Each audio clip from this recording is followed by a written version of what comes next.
Bienvenue sur Chancela Channel News, très chers compatriotes.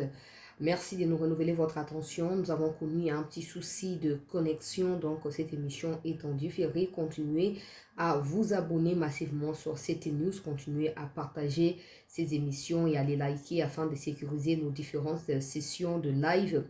Le président de la République est en deuil parce que son proche collaborateur ou simplement son garde du corps rapproché a été retrouvé mort hier dans les rues de Kinshasa. Certaines révélations venant de la famille biologique du défunt nous sont parvenues et donc on va les diffuser au conditionnel en attendant l'enquête qui a été ouverte. Les conclusions qui seront issues de cette enquête, nous allons devoir les diffuser également ici sur Chancela Channel News. Pendant ces temps, les Ouazalendo n'ont plus le droit de circuler dans la ville de Goma. Nous sommes là dans le chef-lieu de la province du Nord Kivu où des actes de vandalisme ont été constatés il y a 72 heures d'ici là. Et à la base, certains militants de Ouazalendo, mais aussi certains forces armées de la République du Congo et des Rwandais qui sont en RDC, mais en situation d'irrégularité. Ils ont été arrêtés, une septantaine de personnes ont été présentées hier aux médias et à la population de la ville de Goma. On recevra pour vous Jules Moulumba, porte-parole de Ouazalendo, qui va devoir s'exprimer sur la question au cours de cette session d'actualité. Pendant ces temps, Jeannette Kabila voit sa résidence être barricadée par des forces de l'ordre en attendant de pouvoir retrouver nos envoyés qu'on a dépêchés sur place pour essayer d'observer la situation et de nous donner plus de détails. Nous vous tiendrons au courant de cela au cours de la seconde partie d'actualité. Bienvenue si vous êtes sur Chancela Channel News pour suivre l'actualité du pays, le président de la République endeuillé ou simplement l'institution présidence endeuillé parce qu'un des gardes du corps rapprochés du président Tshisekedi a été retrouvé mort hier. On n'avait pas suffisamment d'informations hier pour en parler et quand on en a eu aujourd'hui, on a décidé de venir pour partager en gros na bande kunyoso bozo kolanda biso ezali pasi mingi to présenter ba condoléances na famille ya ndeko na biso Mbemba libota na ye mobimba professionnel pe libota na ye ya biologique pe na mokonzi ya mboka pe na première dame oyo on apprend que Eric plutôt messieurs Mbemba azalaki moko ya bagarde oyo azalaki pe ko sécuriser bana ya couple présidentiel donc ba makambo oyo nyonso na conditionnel pamba te enquête esi efungwami mpona koluka koyeba na ba circonstances nini ndeko akufi bon na kolakisa ba video ya ndenge bakutelaki nzoto na ye en tout cas na kolasaka a extrait video ezali molai mais mpona ko conserver intimité na ndeko na biso auti kotika biso to kolakisa kaka mwa moke pe ba photo illustrative oyo bato bayebi ete bokomona ete azalaka mingi mopanzi ya mokonzi ya mboka. Alors bato bazoko interpréter liwa oyo na bandenge ebele mituna eza kotuna mingi est-ce que ezali message oyo codé batindeli mokonzi ya mboka par rapport à insécurité autour de lui désormais. Est-ce que ba tentative nyonso ya ko renverser pouvoir ya mokonzi ya mboka oyo esalamaki banda avant ba élection kino tango ba élection est-ce que ezoko continuer ba tentative wana est-ce que autant de questions qui manquent de réponses donc pour répondre à ma question c'est parce que nous ne sommes pas les présidents, nous ne sommes pas non plus les protocoles et la sécurité naie. Mais une chose est sûre, peu importe raison et à l'iwa ndeko ndeko na biso Mbemba oyo auti kotika biso bakutaki nzoto na ye na balabala lobi mokonzi ya mboka esengeli ayeba na ko revoir sécurité na ye ayeba na ko renforcer sécurité pe koyeba na ko s'assurer que bato bazo ko sécuriser bazali digne de confiance et que bazali bato bazali na ba guerre interne entre bango te pour à force ya kozana ba querelle wana et ko pousser bango ba agir autrement et au lieu ba focaliser sur protection ya chef de l'état ba ko risquer ba banda ko verser na kati ya ba dispute inutile pe na kati ya bakerel oyo et komema bango libanda ya rôle pe c'est pourquoi ils sont aux côtés du président et même de sa famille biologique. Alors ezali très important hein tokota na yango peuple congolais na mozindo mais tozo yango lokola deuxième sujet pour permettre ki na kende koluka Jules Moulumba. Rapidement, je rappelle qu'il y a 48 heures ou 72 heures passées na ville ya Goma, batuba armée oyo bauti kozala identifier bakangaki bango epai na ba mikonzi ya sécurité na kati ya Goma ba présenter bango na ba média et tant ba présenter bango ba yeko zwa décision ete ba wazalendo baza susu na droit ya ko circuler na ville ya Goma te pamba te mibale ya ba wazalendo bakangaki bango na kati ya ba semeur ya insécurité wana oyo bayebaki na kobomisa une dizaine de personnes ba commerçants na ba mususu ba civil innocent ou ba qui na kokufa na ba minduki e betamaki tout ça. Alors décision na est-ce que ezali ko sepelisa ba wazalendo, est-ce que décision na ezoko restreindre liberté ya ba wazalendo na koyeba na ko agir, est-ce que décision na ezoko favoriser munguna po sengeli boye ba ete na kati ya bato ba kangi wana. Il y a aussi des Rwandais au bazali na situation irrégulière, veut dire ils sont au Congo sans document officiel qui atteste leur présence na kati ya mboka na biso. Alors tokozo apporter parole ya ba wazalendo pour na koluka ko découvrir un peu plus na likambango. On attendant soki tozuye directement te toko continuer na émission, mais soki tozuye toko banan na ye et puis toko yeba na ko continuer na ba masolo misusu na kende koluka ko contacter ye directement et on verra information ni azali na yango ya kopesa et pas na ba téléspectateurs ya chancela tcha la news a tozwami en direct na chaîne Nabino Patriotique. Vous continuez pour s'abonner, vous continuez pour liker émission, puis vous partager yango pour bandeko ba yebi existence et chaîne te base à connaissance et à existence et à chaîne oyo pe ba yeba pe mingi mingi na koyeba na ko s'abonner pour famille et continuer kokoma moulayi. Alors est-ce que décision oyo ko paralyser activisme ya bawazalendo oyo bazali en quelque sorte ba gardien ya province ya Nord Kivu, est-ce que bazoko yamba yango ndenge nini tokozwa Jules Mulumba? Pour l'instant ezoko sonner azoko décrocher peut-être problème à connexion ou tu connaître, ça fait partie ya ba aléa ya direct. Donc to finir ko zwa Jules Mulumba, to finir ko zwa Jules Mulumba la session ou actualité. Alors je vais commencer par diffuser ba image ya ba o ba kangi lokola ba criminel tout ça na kati ya ville ya Goma en attendant na kobanda wana et puis tokoyeba na kokoba na masolo misusu ya mboka na biso peuple congolais au cours ya session oyo ya actualité. To continuer ko partager émission, to continuer ko liker émission. Il y a beaucoup de soucis, il y a beaucoup de problèmes qui doivent trouver des solutions dans mboka na biso pour vraiment alors nakocha première image oyo bolanda ce qui s'est passé à Goma. De sécurité au niveau urbain, c'est-à-dire la ville de Goma. Depuis un certain temps, nous avions planifié les opérations de bouclage ciblé, des opérations de roadblock, de perquisitions dans la ville. Nous rassurons notre population qu'elle ne sera jamais abandonnée par nous. Et nous sommes choqués par les événements d'avant-hier, l'assassinat et le braquage d'hier. Je tiens à vous informer que les auteurs de ce braquage, de cet assassinat, sont déjà entrenommés. Et la justice va faire son travail. Tout ce que nous demandons à notre justice, c'est d'organiser l'audience publique. Et les cas de bandits à main armée fichés par nos services, si on peut les amener dans d'autres prisons du pays, ça va essayer d'assainir le climat de sécurité dans la ville de Goma et dans la province du Nord Kivu. Vous êtes témoins, vous avez vu le type d'armes que nous avons saisi et ravi entre les mains des bandits à main armée. Vous avez vu la bande des kidnappeurs, vous avez vu la bande des motards. Quand nous parlons des motos, il y a ceux qui croient que nous sommes contre nos amis, nos frères qui ont ça comme activité. Les motards qui viennent de Moulagan, ils entrent à Goma, qui viennent de Kiwanja, qui viennent de Rubaya, qui viennent de partout là, la zone occupée par l'ennemi. Ils transportent qui? Ils amènent quoi comme marchandises? Et qui en sont bénéficiaires? Ce sont les questions que les amis de la justice vont exploiter. C'est pour vous faire voir que... Et ils ne viennent pas dans les hôtels de luxe. On les a trouvés dans la banlieue de la périphérie de Goma.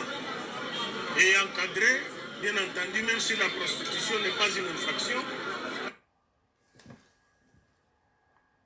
Alors,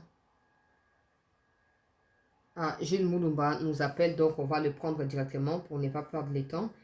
Allô? Allô? Bonsoir, chers compatriotes, Gilles Moulumba, porte-parole de Ouazalendo. Bienvenue sur CT News pour une nouvelle fois. Bonsoir, auditeur. Merci beaucoup d'avoir accepté de répondre à nos questions. Nous voyons qu'il y a un souci de connexion, donc cette émission, nous la faisons en différé. Chers compatriotes, Gilles Moulumba, nous avons lu la mise au point de Ouazalendo que vous avez publiée depuis ce matin sur différentes plateformes et des réseaux sociaux et dans certains médias. Votre mise au point fait suite à la décision du gouverneur militaire du Nord Kivu de pouvoir interdire la circulation des Ouazalendo dans la ville de Goma. Certains parmi vous sont arrêtés et déclarés comme étant impliqués dans l'insécurité qui a eu lieu il y a 72 heures dans la ville de Goma. Est-ce que c'est vrai que le Ouazalendo porte des armes illégalement et commence à braquer les gens pour ravir de l'argent? D'abord,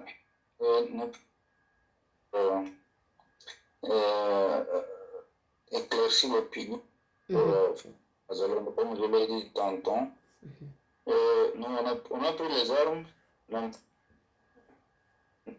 être déporté, cause noble, on ne doit pas. Et là, l'institut de Goma, elle prend une ampleur beaucoup plus faible, mais chaque fois que nous faisons où il y a toujours des actes qui se passent dans la ville. Longtemps, il y avait les phénomènes. C'était avant même que le phénomène Ouazalendo ne peut. Ce point, en contradiction, le militaire a dit non. C'est plutôt communicatif. Alors là, on ne vous écoute pas très bien. Vous permettez que je coupe et que je vous relance pour voir si la connexion va s'améliorer. En tout cas, il y a un problème sérieux. Hein? Congo, vraiment, Ndamba Sungabiso. Nous allons en Mosika. Nous allons en Mosika. Tu as insisté que nous avons ndeko Gilles pour essayer de boyo kaye malamu vraiment. Essayer de boyo kaye malamu. Connexion, ils ont posé problème depuis un certain moment. J'espère que ça va marcher. Allô? Oui, madame. Oui, on vous écoute maintenant. Vous disiez? Oui, j'ai dit communiquer que nous, on était. Le problème que peut-être on a prédit, c'est le phénomène de sécurité. Arrêté. De l'année 2024, il faut peut-être ne pas citer d'autres arrestations que nous avons faites dans les années antérieures. Mais depuis le mois de janvier, nous sommes déjà à plus de 7 cas d'arrestation des espions, des terroristes RDF, EDF en pleine ville de Goma. Cité, n'est-ce pas, dans notre communiqué, parce qu'il faut encore état des enquêtes pour voir comment on peut appréhender encore une fois les concernés qui étaient relâchés par le service de sécurité, notamment la direction des renseignements de la 34e région militaire. Et toutes ces incursions ou toutes ces arrestations que nous avons pu réaliser contre ces infiltrés, ces prévenus nous ont effectivement alertés quant au phénomène qui pouvait arriver dans la ville avec le sabotage et le terrorisme. C'est plutôt surprenant parce que certains de ceux-là qu'on a arrêtés, là je peux vous citer notamment un certain Mounianeza, Mounianeza Amos, qui est jusqu'à maintenant cadre de base de terroristes au niveau de Bouragana, chargé de la cellule de paix et de réconciliation. Nous l'avons arrêté dans la maison, il était camouflé dans la maison d'un ex-député provincial, n'est-ce pas?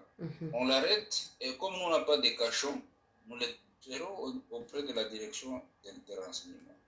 Ce monsieur a été relâché moyennant $8 000 et il s'est retrouvé encore à Bunagana en passant par le Rwanda. Les 8 000 $ là, il a payé auprès de qui, s'il vous plaît? Il a payé cet argent auprès du directeur de l'enseignement de la 34e région, que j'ai bien cité dans les communiqués, M. Joseph Ngubiricho Boulombo. Il est jusqu'à maintenant commandant 34, il est jusqu'à maintenant TD de la 34e région. À part ce monsieur, nous avons arrêté 7 autres, n'est-ce pas? Et toutes ces arrestations que nous avons pu réaliser, nous étions notre vigilance, on était toujours en voie de vouloir les libérer. Fort malheureusement, ce qui facilite donc cette infiltration, moi je ne peux pas cacher, à part ce colonel des régions, nous avons autant d'autres colonels qui sont impliqués dans l'infiltration de la ville. Et toutes ces arrestations ont témoigné l'existence d'un réseau interne, mais aussi le recrutement de quelques faux Azalendo. J'avais toujours alerté que les Rwandais se mettaient à recruter. On recrute moyennant de l'argent, on recrute moyennant le détournement d'une personne, d'une vision quelconque, où on utilise aussi ces bandits des grands chemins qui sont dans la cité, n'est-ce pas, qui ont existé avant même que les phénomènes oisalènes ne prennent de l'ampleur, et on les utilise pour semer l'opprobre, n'est-ce pas, à l'endroit de ceux qui se battent aux premières lignes de front. On recrute aussi au sein des FRDC, parce que vous avez vu dernièrement, ceux-là que le gouvernement a présenté, ils ont bien spécifié que ce sont des faux Azalendo. Ça, c'est le terme qu'a utilisé le maire de la ville. Mais il y avait aussi des militaires FRDC bien identifiés qui étaient impliqués dans cette mafia. Parce que pour ceux qui connaissent la ville de Goma, même avant ce phénomène, tous les cambriolages, tous les braquages qui se font à Goma, les bandits traversent vers Gisenyi, c'est là qu'ils vont consommer cet argent. Ça, c'est même avant ce phénomène. Je vous cite aussi un autre cas. C'est Guillaume Thomas. Jusqu'avant, commandant police, l'escadron lutte contre la criminalité économique et financière de la police nationale congolaise à Goma. Ce monsieur a été arrêté par sa hiérarchie, étant en train de faciliter, n'est-ce pas, les défections, c'est-à-dire il y a des cadres militaires et policiers qui étaient en voie de se rendre auprès de Makenga. En pleine tractation, ils demandent à Makenga la personne qui pouvait leur faciliter le voyage. Makenga envoie le numéro et l'un parmi ces cadres désiste, n'est-ce pas, à ce complot. Il va dénoncer au service de sécurité. En pleine filature, on retrouve que le numéro appartenait à un major, n'est-ce pas, de la police et chargé du bataillon d'escadron de la lutte contre la criminalité.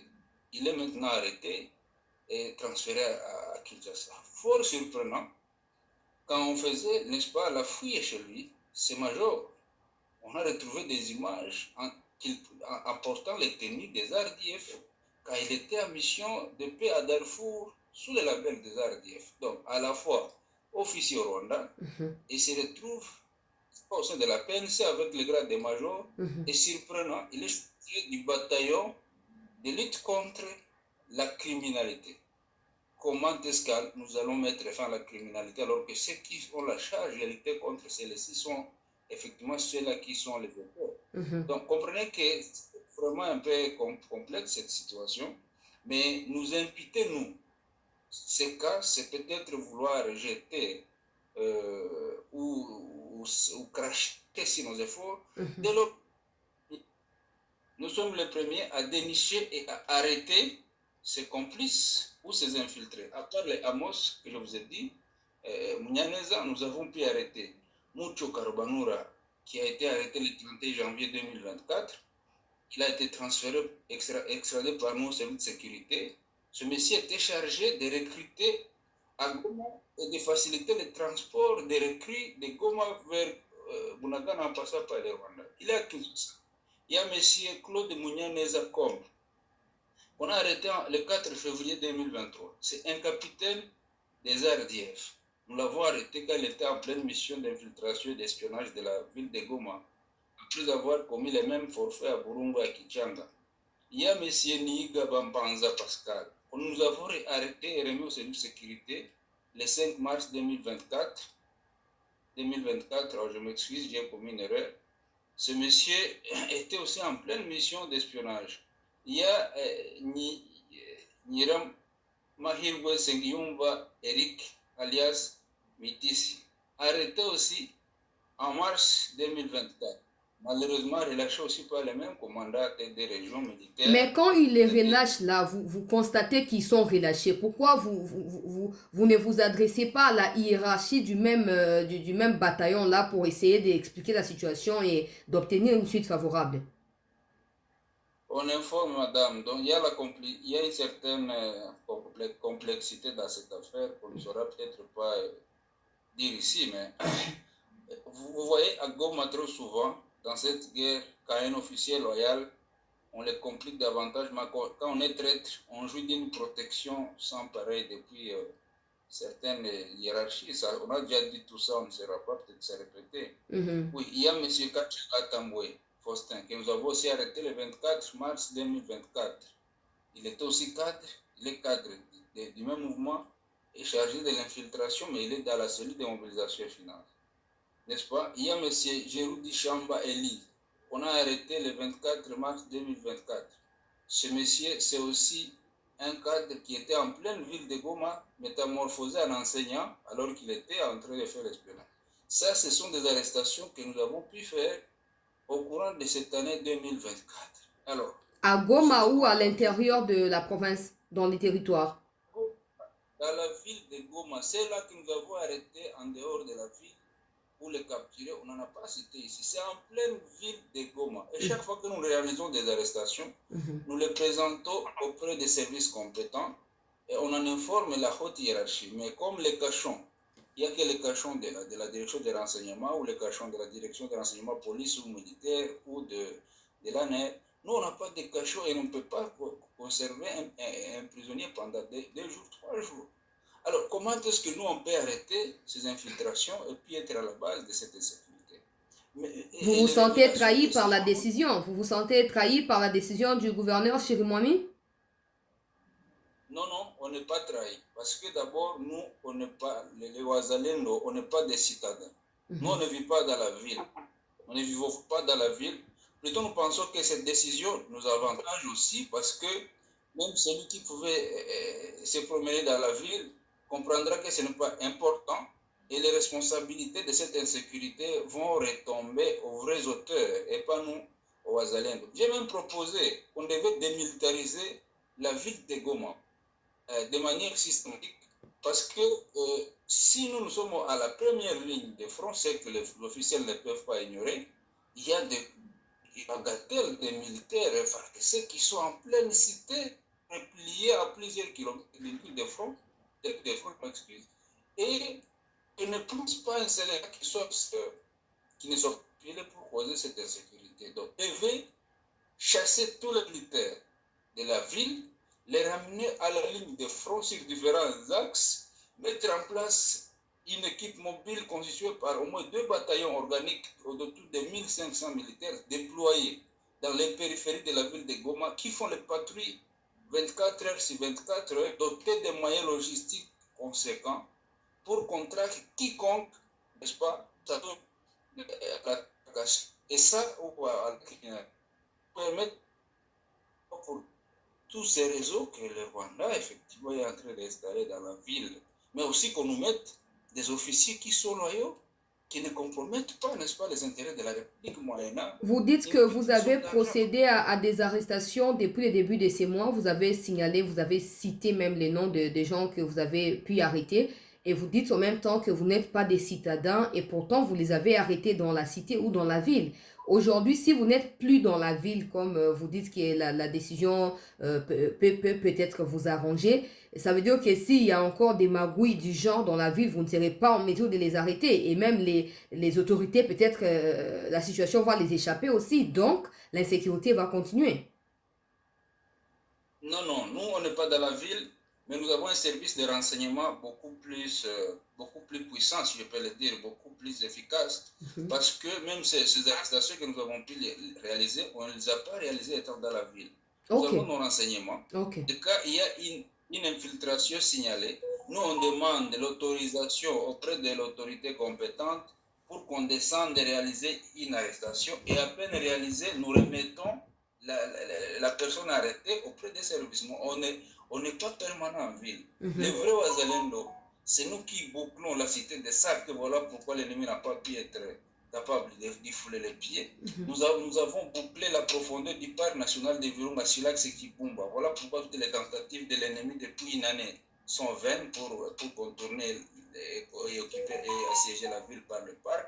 Nous sommes autour de Boueremana, autour de Tiroche. Nous sommes en profondeur de Massissi. Jusqu'à maintenant, je vous dis que nous sommes encore dans le territoire de Rutshuru sur une grande étendue et abandonnés à notre triste sort par les autres forces alliées ou les FADS qui devaient nous soutenir. Et nous, on ne peut pas sentir lésé qu'on nous dise de ne pas fréquenter la ville parce que notre vie n'est pas stable, comme je vous l'ai dit, et ça ne nous empêche pas de réaliser nos actions. Salvatrice, voilà. Vous avez été parmi les premières personnes à annoncer sur Twitter, par exemple, l'arrestation de M. Eric Kuba, qui est le conseiller stratégique de Corneille Nangaa. À première vue, les gens n'ont pas cru en vous. Par exemple, ils n'ont pas diffusé l'information pour une plus large connaissance de tous les Congolais. Et quelques semaines plus tard, l'information a été rendue officielle. Eric Kumba a cité John Numbi et Joseph Kabila comme étant un de soutien ou le deux de certains soutiens qu'obtiennent Corneille Nangaa au niveau de où il se situe. Vous avez parlé, quand on vous a reçu pour la première fois en visuel, vous avez parlé de la responsabilité de Joseph Kabila dans ce qui se passe à l'est du pays. Aujourd'hui, voir qu'un de proches de Corneille Nangaa le cite nommément comme étant un soutien indéfectible, vous vous sentez réconforté dans votre thèse? Oui, madame, moi je pense que c'est parce que peut-être les gens sont plus que de vue. Nous avons des renseignements que je dirais plus que parfaits par rapport à cette situation. L'implication de Joseph Kabila dans cette affaire ne date pas d'hier quand Nangaa s'est affiché. Nous savons quand et comment la planification se sont faites. Les réunions, ceux qui peuvent visiter mon mur sur Facebook en 2021, ils vont se rendre compte que nous avons même dénoncé ça avant le déclenchement de cette guerre du M23 ou du Rwanda, Ouganda.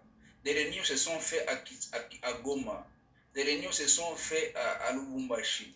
Les anciens caciques du RCD, membres du FCC à l'époque, faisaient des planifications car la relation entre Tshisekedi et Kabila ne marchait pas au bon fixe avant la dislocation du FCC Cash. Des réunions se sont faites même dans des capitales voisines, Kampala et Kigali. Je vous dis bien que nous avons des évidences quant à ça. Donc, on devrait mettre en place des mécanismes d'anticipation pour que ça ne nous surprenne pas. Quand vous voyez Kabila rejeter la participation aux élections globales de l'année passée qui sont encore en cours, vous avez pensé à quoi, madame? C'est parce qu'il a un plan B et c'est parce que Dieu aime le Congo, mais ce qu'ils avaient prédit pour ce Congo, c'était un chaos systématique avant les élections, en provoquant un coup de force, un coup d'État et en accélérant la balkanisation de ces pays. Pourquoi ils ont appelé cette histoire Alliance Fleuve Congo? Parce qu'ils visent à émettre le Congo en trois parties, notamment la partie du Kivu plus la province orientale. Ça, je l'ai toujours dénoncé depuis longtemps. Le Katanga doit être autonomisé pour être un pays à part. Et puis, le reste du Congo deviendra aussi un pays. Ça, c'est un plan conçu depuis très longtemps. Et voilà pourquoi certains officiers, pour des raisons d'appartenance, je ne sais pas, tribales ou police ou provinciales, ne sont pas favorables à ce que cette guerre finisse par l'imposition des armes. Donc, c'est ça la réalité. Et nous pouvons le répéter, il y a des évidences, et ce n'est pas aujourd'hui qu'il est impliqué. Les silences, n'est-ce pas, des Kabila, les refus de participer aux élections avec tous ces classiques, c'est un silence qui n'est pas anodin, qu'on ne devrait pas prendre pour normal. Il sait ce qu'il fait. Et ils ont fait des millions, des milliards, je ne sais pas, contre la République, qu'ils ont pillé à la République. Ce sont les mêmes milliards qu'ils utilisent pour détruire ces pays. Actuellement, vous voyez que le Rwanda, parce qu'ils étaient harcelés par la diplomatie de Tshisekedi, qui ne cessait de dénoncer avec preuve à l'appui l'implication du Rwanda, il fallait nationaliser cette guerre. C'est comme ça qu'il a fallu que Kabila, qui est le maître de ce jeu, n'est-ce pas, convainque Corneille Nangaa, qui se présente là à Kigali et qui d'office il se présente en tant que tel pour nationaliser cette rébellion. Vous vous souviendrez que l'année passée, j'avais interdit les gens, ou j'avais conseillé aux gens de ne pas tomber dans le piège de remplacer les mots terroristes M23, RDF, UPDF par AFC. Parce que si on y tombe dedans, on aura donné gain de cause à Kabila, à Kagame, qui va alors dire que c'est le problème Congolais. Vous voyez, c'est ça. Très important et en tout cas on va poursuivre, hein. Vous allez nous permettre de vous poser encore des questions supplémentaires par rapport à Corneille Nangaa. On l'a vu faire un tour ou peut-être un meeting, disons comme ça, à Kiwanja et des gens se sont plaints auprès de nous. Mais Chancela, toi tu soutiens les Wazalendo. Où étaient-ils et pourquoi ils ont laissé Nangaa faire son meeting jusqu'à la fin? Pourquoi ils n'ont pas attaqué Nangaa? Les Wazalendo ont été interdits de fréquenter Kiwanja ou d'aller affronter Nangaa. Qu'est-ce qui s'est passé? Comment vous vous êtes senti après avoir vu les images de Nangaa qui se vantent et qui promet même de récupérer la ville de Goma? Comment vous, Wazalendo, vous êtes senti? Ce n'est pas qu'on nous a interdit de frapper, mais bon. En fait, il faut aussi maîtriser la géométrie ou la géographie de la zone. Il faut aussi maîtriser les techniques de la guerre pour comprendre quand et comment on mène une attaque et un assaut, n'est-ce pas? Donc, vous vous êtes rendu compte vous-même que le Rwanda s'est rassuré, n'est-ce pas, d'avoir maximisé la protection ou la sécurité de l'espace aérien de occupé par ces terroristes avec l'appui de grandes puissances internationales. C'est pourquoi là-dessus aussi, je voudrais que le Congo a bien joué sa diplomatie, savoir qui sont véritablement les alliés, les amis du Congo. Et c'est à ce moment-là que Nangaa s'est manifesté, n'est-ce pas? Mais un peu avant, parce qu'on avait la suprématie aérienne, mais aussi terrestre. Vous avez vu qu'à un moment donné, ils s'étaient terrés, ils ne pouvaient plus être visibles, même les Makenga, les Bissima, tout ça. Alors, je pense que la guerre a ses principes et il faut bien se préparer que d'aller dans la précipitation pour proposer de bons résultats. Ce qui choquerait peut-être les Congolais, c'est qu'on capitule, qu'on laisse faire sans rien entrevoir. Mais si on se prépare soigneusement et de manière professionnelle et discrète, effectivement, j'ai toujours insisté là-dessus, et que le gouvernement mette la main sur la pâte avec un engagement, et cette fois-ci non complaisant, avec une bonne coordination des opérations terrestres aériennes. Moi, je pense que rien n'est encore perdu. Si vous rentrez sur la carte géographique de la RDC, vous vous rendrez compte que ces gens n'ont même pas encore occupé une entièreté du territoire, même s'ils font trop de bruit.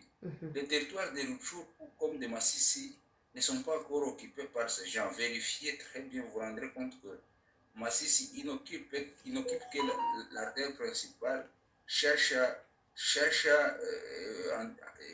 vers Karuba Mushaki, et puis Kabati vers Mweso Rwindi. Mais la profondeur du territoire de Massissi, nous l'occupons, n'est-ce pas? À Massissi, ils ne sont même pas à 40% de la conquête. Le territoire de Rutshuru, on est là. On est là encore en profondeur. Nous sommes encore en profondeur du territoire de Rutshuru. Ils n'ont même pas conquis 60-70% du territoire de Rutshuru. Nyiragongo même. Et si pendant 2 ans, 3 ans bientôt, les armées de 2 États, je m'excuse, officiellement engagées à siéger ou à envahir notre pays, soutenus par d'autres voisins de l'EAC et la communauté internationale dans leur politique de conquête ou d'agression, ne savent pas progresser.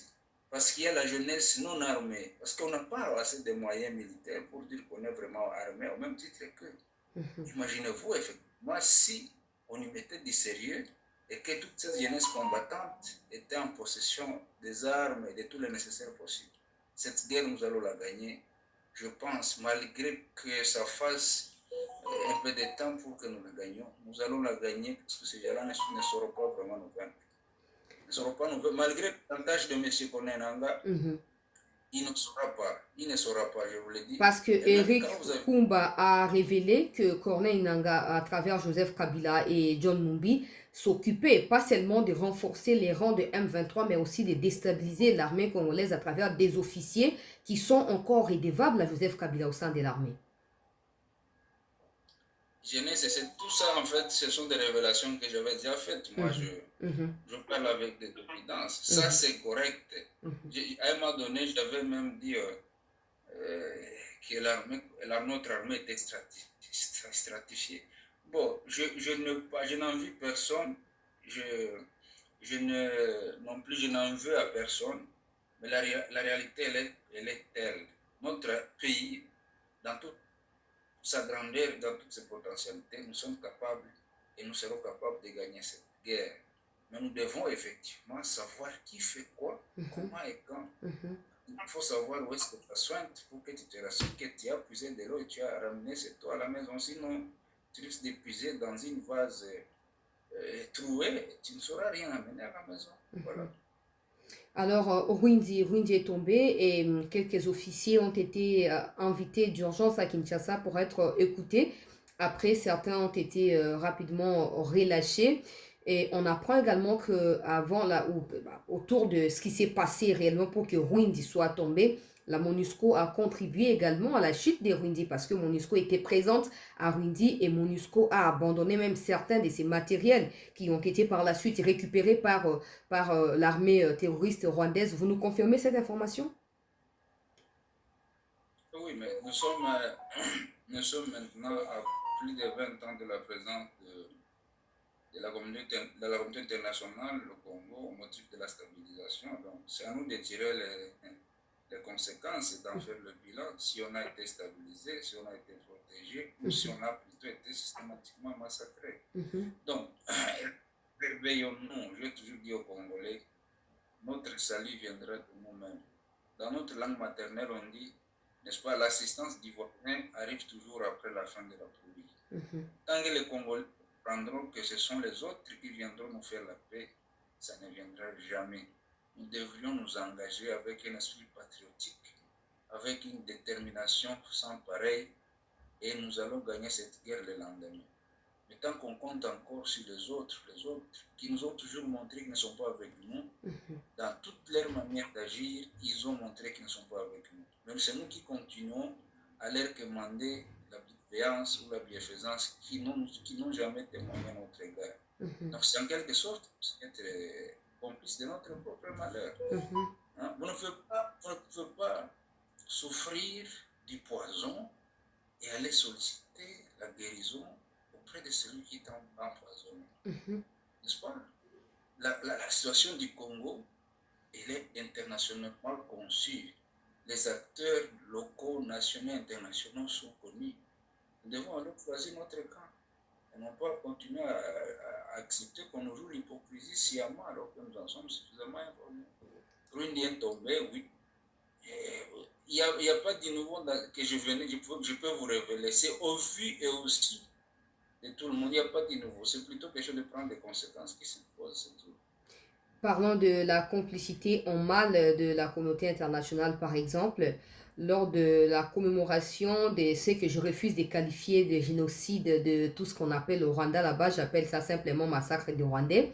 Il y a eu des autorités de la communauté internationale qui ont atterri au Rwanda et le discours de Kagame a été prononcé exclusivement en anglais comme une façon de pouvoir s'adresser plutôt à ses invités et non de pouvoir commémorer les Rwandais qui ont été tués. Et tous ceux-là qui essayent de dire que le génocide est rwandais sont attaqués par Paul Kagame parce que pour Kagame et son régime, il s'agit uniquement des génocides de certains compatriotes ou de certains citoyens, j'allais dire, rwandais. Comment vous, en tant que défenseur de la patrie, avez perçu ces enjeux avec l'arrivée de Bill Clinton, du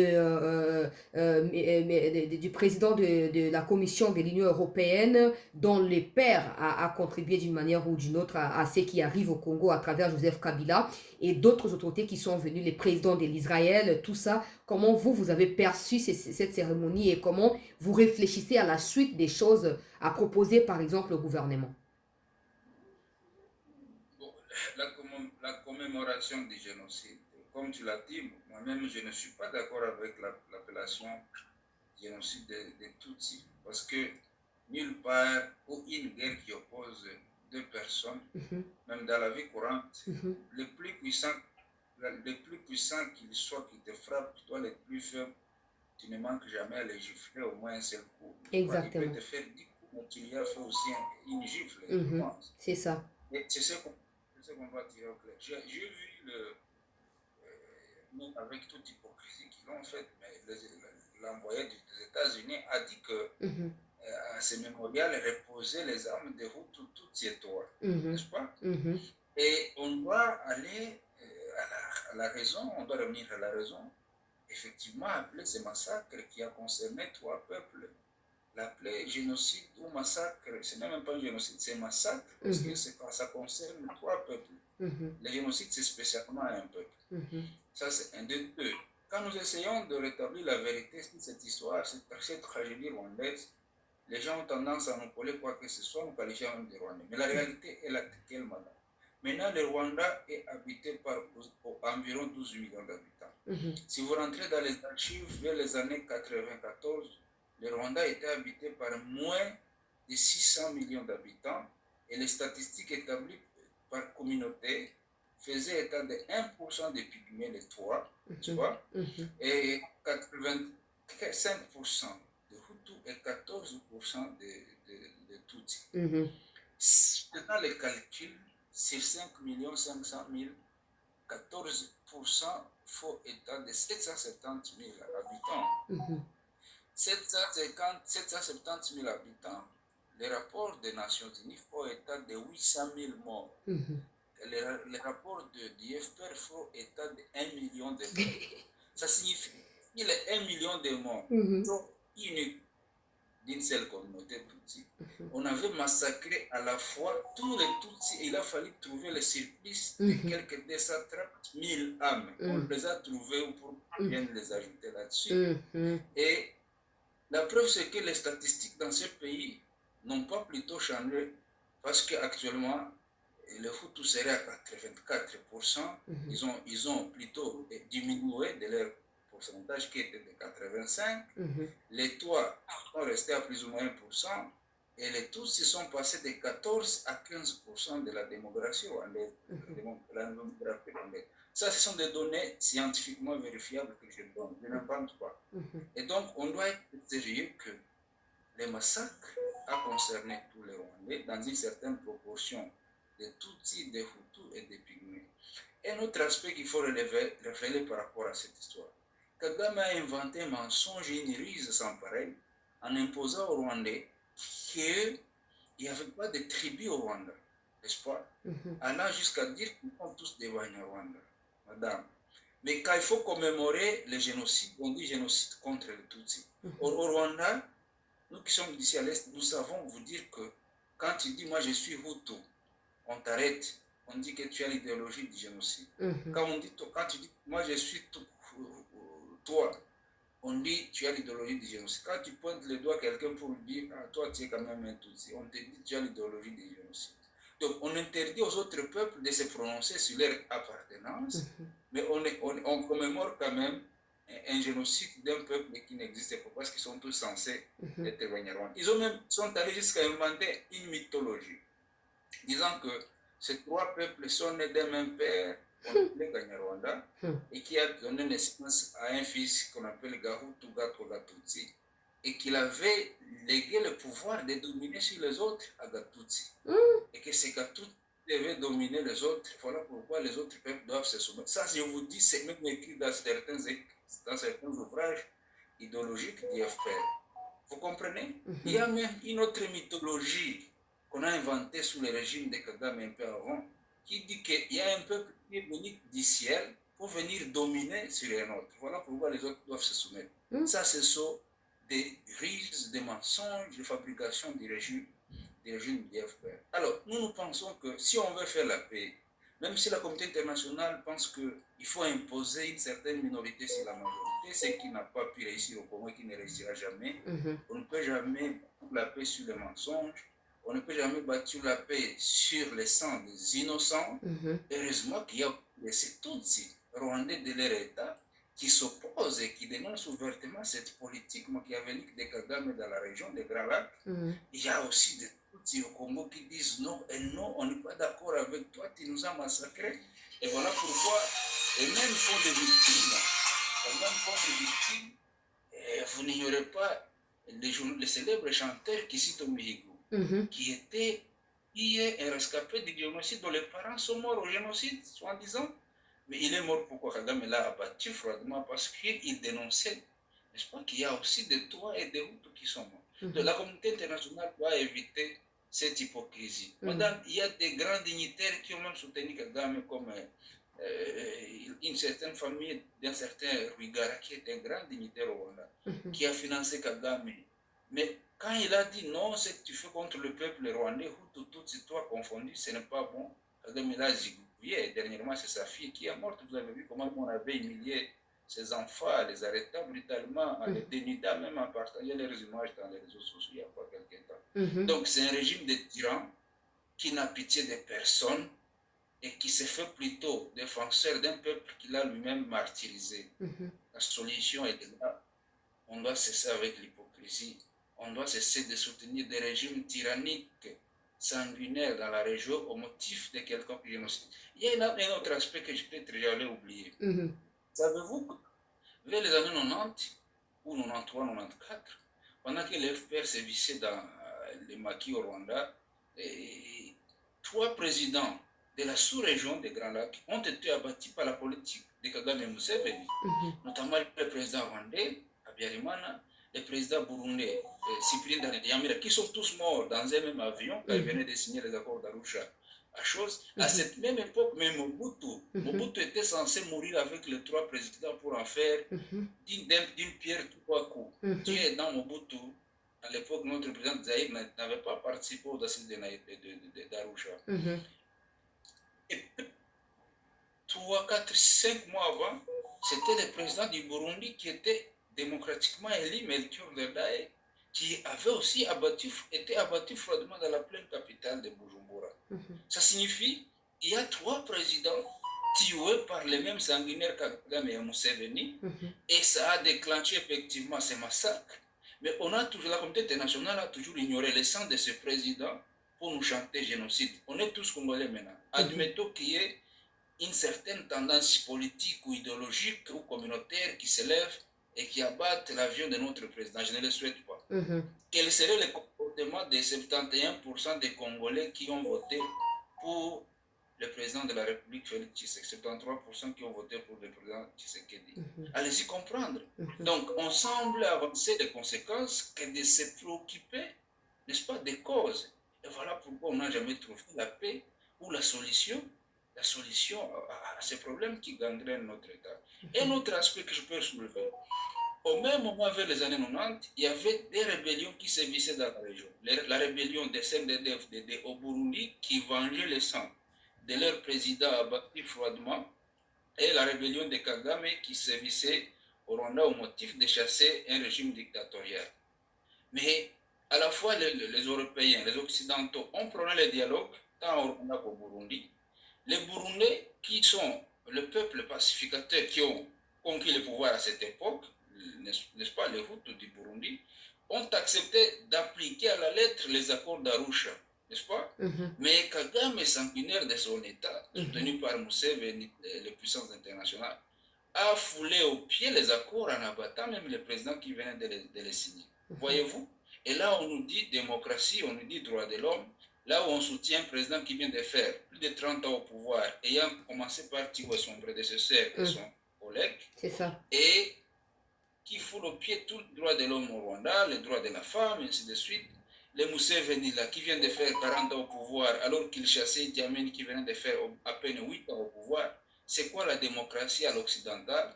C'est quoi les droits humains à l'occidental? C'est ce que les Congolais devront nous interroger. C'est ce que les Africains devront nous interroger pour savoir quelle est la ligne éditoriale que nous devons suivre, quel est le mode de vie, quel est le mode de gouvernance que nous devons nous imposer, et non de suivre à la panurge, n'est-ce pas? Au mot de panurge, c'est que nous dictent les hypocrites.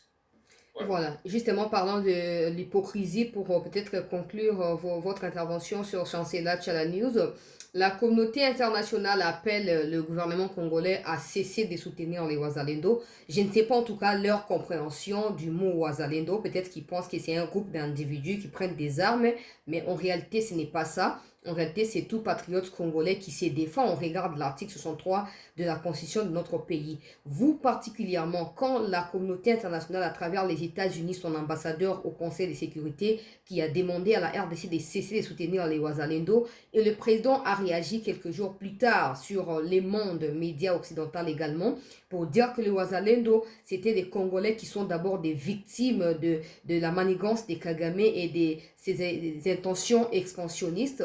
En suivant la demande de la communauté internationale et la réaction du président, où vous, Wazalendo, vous, autodéfense réserviste de l'armée, vous vous situez actuellement?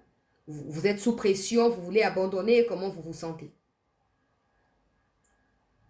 On n'abandonnera jamais, à moins que ça vienne de Dieu l'Éternel, malheureusement ou heureusement qu'il ne peut pas dire ça, parce qu'il a toujours invité le peuple à se battre pour leur pays, à se battre pour leur terre. La tendance des États-Unis ne nous a pas surpris, parce que souvenez-vous effectivement qu'il n'y a pas une année, le secrétaire général des Nations Unies avait présenté les Wazalendo comme un phénomène, n'est-ce pas, ou un danger pour la région. Un danger pourquoi? Parce qu'ils savent que nous sommes les mieux placés pour mettre fin en déroute aux aventures hégémoniques expansionnistes de leur créature Kagame et Museveni. Et voilà pourquoi à tout prix il faut nous empêcher d'agir. Vous avez vu l'agitation avec laquelle ils ont mis sur pied les phénomènes Springbok, ou les opérations Springbok au motif de soutenir les FARDC. C'était un guet-apens pour que les FARDC pensent qu'ils ont maintenant le soutien des Nations Unies et qu'il faut nous abandonner, il faut nous sacrifier. Il y a eu même des tentatives dans ce sens, n'est-ce pas? Mais ils nous ont toujours trouvés abnégats et déterminés et engagés. Nous, on ne l'a jamais prise. Et par la suite, vous avez vu ce qui s'était passé à Goma.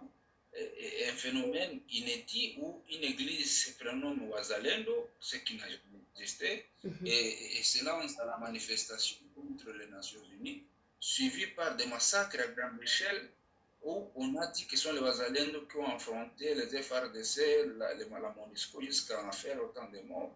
C'était pour vouloir jeter le discrédit sur notre engagement. Ils ont été alors surpris qu'en octobre, malgré ce qu'ils avaient manigancé un peu avant, nous avons pu démystifier cette guerre en pourchassant les terroristes des territoires de Massis et la grande partie des territoires de Rutshuru, en ayant 7 jours démystifiant les propos de Guterres qui disait que les M23 était une armée sophistiquée qui ne pouvait pas être défaite par quiconque. Les propos de l'ambassadeur, ce n'est pas surprenant dès lors que tu as commencé par dire que ce sont les mêmes États qui ont fait de Kagame ce qu'il est, qui ont fait du Congo cet abattoir, n'est-ce pas, que nous vivons actuellement. Et ils pensaient effectivement que comme ils sont habitués à nous prendre pour des bébés du berceau, que effectivement le gouvernement congolais allait obtempérer à leur dictat ou des chapeaux au président Tshisekedi parce qu'il a donné la réponse qu'il faut, n'est-ce pas, et à leur disant que ils ne devaient pas prêcher leurs droits de l'homme ou quoi que ce soit, ou prêcher des modèles occidentaux en Afrique. Et s'il faut même prêcher, il ne faut pas avoir la politique de deux poids, deux mesures. Là où en Ukraine, ceux qui défendent leur pays, on invite même les enfants, vous avez vu des images, là où ils apprennent les enfants maniement des armes, les enfants de moins de 10 ans. Mais quand chez nous, un enfant dont le père, la mère a été martyrisé, n'est-ce pas, a été massacré, n'est-ce pas, par terroriste, cet enfant qui est en errance, qui ne sait pas où aller, il a besoin d'un encadrement psychologique, effectivement. Mais avant qu'il ne le trouve, il se jette entre les mains de nous, les résistants. Nous le prenons, nous l'encadrons, nous l'orientons, et puis on nous chante là-dessus que nous sommes en train de recruter les enfants soldats. On ne les utilise pas, mais ils doivent être d'abord protégés par nous avant d'être réorientés. Vous n'allez pas demander à quelqu'un qui s'est battu parce que sa terre natale a été assiégée par des étrangers. Et vous allez lui dire qu'il faut qu'il cesse de se battre.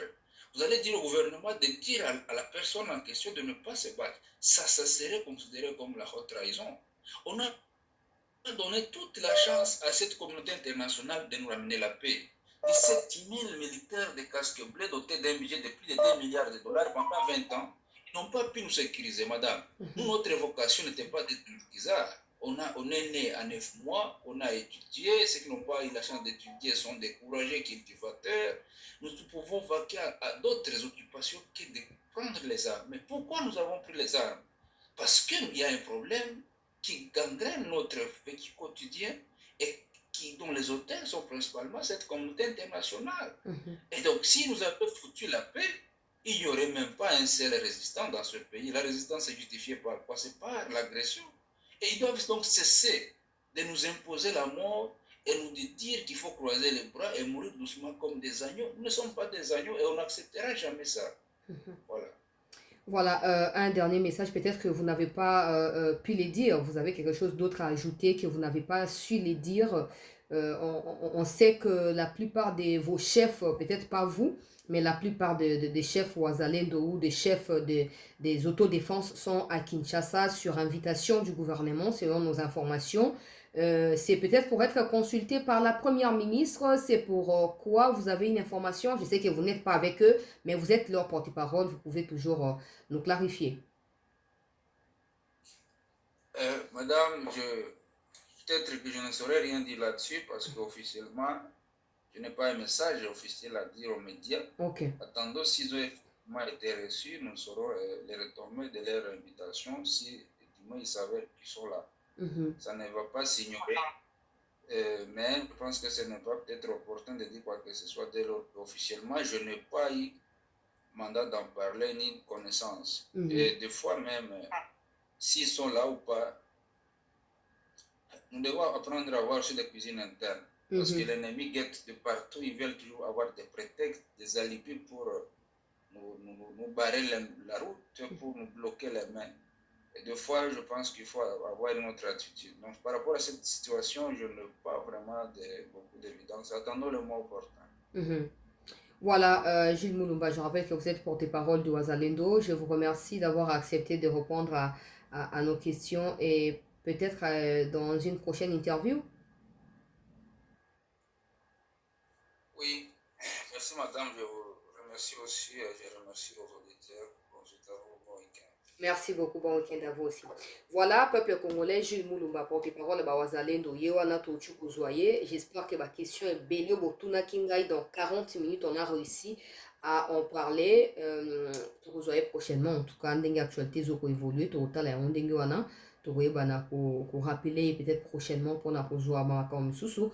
Mais avant de boucler, c'est rappeler quelque chose de très important que na kati ya bato bakangi na Goma o batiaki insécurité basali ba braquage bayibi ba biloko tout ça bato wana ya aussi des Rwandais o bazali na mikanda officiel te kokota na bango na kati ya Congo baye toyebi te bakuti bakwemba bango na kati ya Congo yango tomutu oyebisa na bamikonzi ya Congo que ça ne sert à rien ya koluka koflouer à chaque fois certaines situations mpona koluka rendre coupable ba innocent to koresponsabiliser ceux qui se battent au prix de leur propre vie mpona kodéfendre mboka, chose que la plupart d'entre vous ne sont pas capables de les faire. En tout cas, Mawapo et comme heureusement que ce sont les faux Wazalendo. Parce que quand vous dites Wazalendo, circuler tout ça, nous avons l'impression que vous luttez contre le Wazalendo. Pourtant, les seuls adversaires et ennemis que nous avons, c'est Paul Kagame et tous ceux qui sont avec lui.